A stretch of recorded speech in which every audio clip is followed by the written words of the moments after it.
Hey guys, I'm Michelle. This is my wheelchair Betty, and you're watching Rebelwheels NYC. In this video, I'm going to respond as per request by Lisa. Thank you, Lisa, for sending in that question as part of the Ask Rebelwheels NYC segment of the show. So the video she asked me to respond to is kind of being known as the Wheelchair Day, but it's actually kind of a segment of a larger film called New York, I Love You, which stars James Caan and Olivia Thirlby. I researched it before I did the video. So, alright, here's a little background information on the plot line. So, the whole thing of the movie is that there's a 17-year-old boy. He doesn't have a name in the movie, he's just called a boy, or the boy. And so the 17-year-old boy has been dumped by his girlfriend, I guess days before the prom, or a week before the prom. So he goes to this pharmacist in his neighborhood, who he's very, very chummy with. The pharmacist is like, oh, I heard that you got dumped, days before the prom. That's not right. I'll tell you what, I'm going to help you out. I'm going to set you up with my daughter. And the boy's like, no, that's fine. I'm fine. And he goes, no, here, look at her photo. So he shows her a photo of a daughter, of her face, and she's very attractive, because Olivia Thirlby is very attractive. And the boy's like, oh my God, yes, please, I'll go on the date. Now, he shows up in a limo, he's wearing a tux, he's got a corsage. She comes out, and at first we just see her face, and it's like, oh, like angel music is playing, because that's what he's hearing in his head, because he's just like enamored.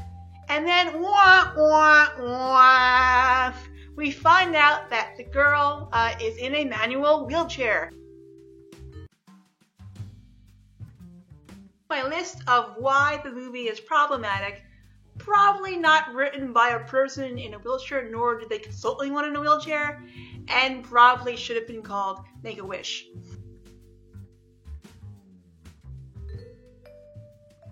Olivia Thirlby's character is in a manual wheelchair. She lives in a New York City brownstone. And if you've seen New York City brownstones, then you know that those brownstones have a good 6 to 7, if not more, front steps.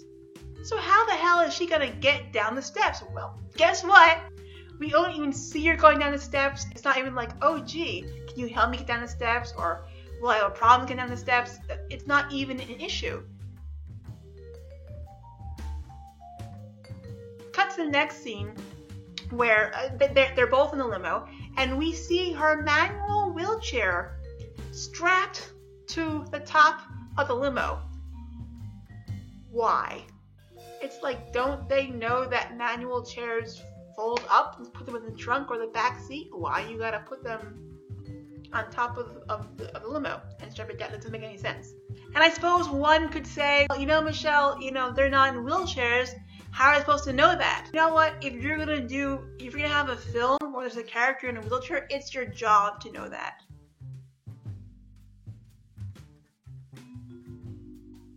But my other issue with that point in the film, where we don't see her transferring from her wheelchair into the limo. Like, disabilities, once again, it's not an issue, it's not a problem, it's never a problem, despite the fact she's a person in a wheelchair in New York City. Here's why I suggest that the segment should be called Make-A-Wish. He runs into his ex-girlfriend who's there with someone else. And the ex-girlfriend says, oh, so who's your date? And Olivia Thirlby's character doesn't say, oh, hi, I'm Josie, or hi, or whatever her name is. She replies, Make-A-Wish, which is basically just perpetuating the idea that the only way that she could possibly be loved and go on a date, if it's pity, if it's charity. She says this so often.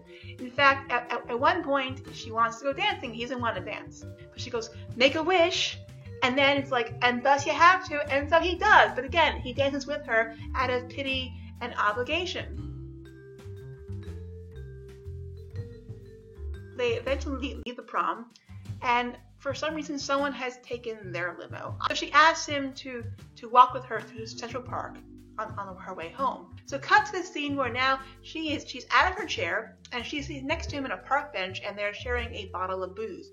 Once again, not only is her wheelchair not even in the frame at this point, but she has transferred from the wheelchair to the park bench. We don't see that. Because at this point, she's sitting on the park bench and she's kind of flirting with him and being kind of chummy with him. They could have showed her transferring out of the wheelchair onto the park bench, moving closer to him, kind of smiling and flirting. But no, they don't show that.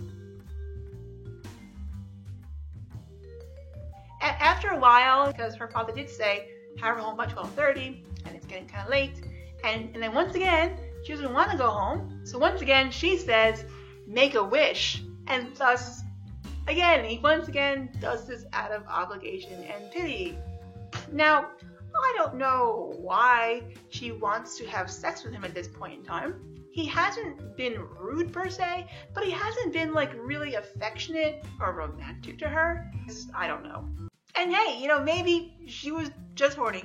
This is the one time in the segment of the film where they actually acknowledged that maybe, a person in a wheelchair might need to do things a little bit differently to make it accessible for themselves. Imagine that! But the one time they show it, it's the one time it's sexual, when she wants to have sex with a non-disabled character. What she does is she whips out this wide brown leather belt. Where it's coming from, I don't know, because she doesn't seem to be having a purse that is shown at any point in time. So I don't really know where this belt is coming from, but it comes from somewhere. She has it. She whips it out and she kind of swings it over a tree branch. And with an impressive showing of her upper body armpit, she kind of pulls herself up. So she's now dangling from a tree branch. At this point, she instructs him to take off her underwear and then wrap her legs around him, and they start doing it. That is the only time in the film, or in this segment of the film, where they actually acknowledge wheelchair disability. And I'm thinking, if you could acknowledge it during this one time, then you could have acknowledged it the other times. Do we have to have a sex scene that involves a person with a disability that happens minutes after they say, make a wish?